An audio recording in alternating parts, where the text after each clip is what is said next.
On a montré que là, sur la faille de la Durance, on pouvait construire un bâtiment de 4000 m² entièrement en construction de bois.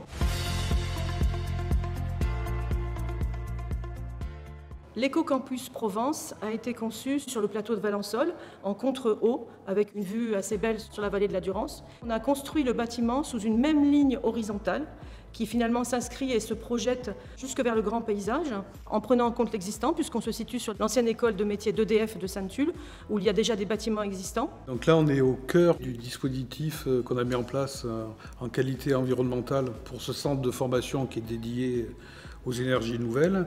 Au centre, à cet endroit où on est maintenant, on a installé la grande halle d'expérimentation. En point haut, on a mis les salles de classe. Et enfin, tout en contrebas du site, on a installé les locaux d'administration sur 2 niveaux et en dessous, la salle polyvalente ou la salle de réunion avec quelques salles de classe plus petites.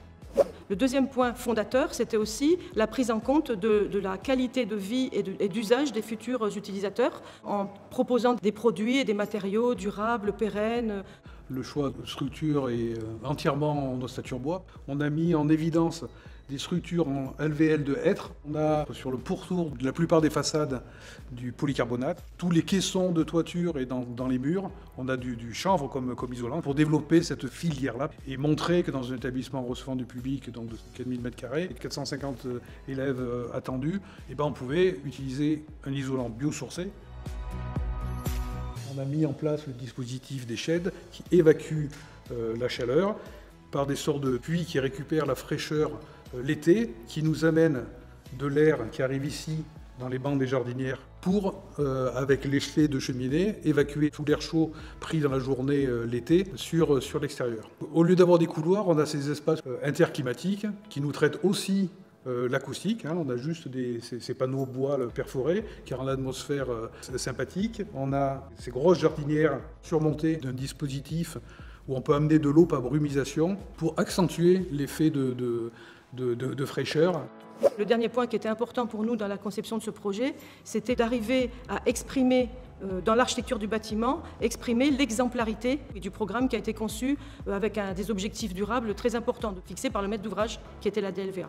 Durance, Luberon, Verdon, agglomération. Donc on a un bâtiment avec une rue qui dessert en barrette les locaux d'enseignement, de formation, d'apprentissage, d'expérimentation, etc.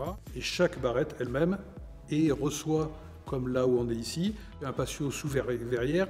Ces verrières, donc, elles apportent de la lumière naturelle et elles produisent de l'énergie pour rendre le bâtiment BEPOS. Et tous les lampadaires du site sont uniquement autonomes, donc à l'énergie solaire. Là, ce qu'on voit, c'est les puits de lumière, les solar spots, qui nous permettent d'éclairer quand les salles sont un peu profondes, sans autre artifice que la lumière naturelle qui est réfractée par tous ces systèmes-là.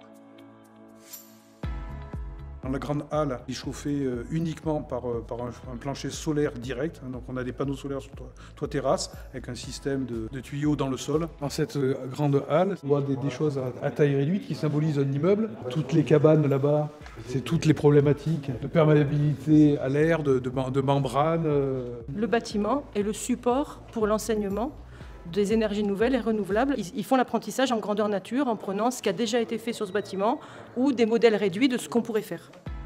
On a montré que là, sur la faille de la Durance, on pouvait construire un bâtiment de 4000 m² entièrement en construction de bois. Si c'était à refaire, je pense que nous mènerions la même démarche et la même conception architecturale. Évidemment, quand on essaye de concevoir un bâtiment, ça demande quand même des démarches expérimentales. Donc il y a toujours une prise de risque, même pour le maître d'ouvrage. Mais cependant, le résultat fait qu'on progresse dans la construction durable.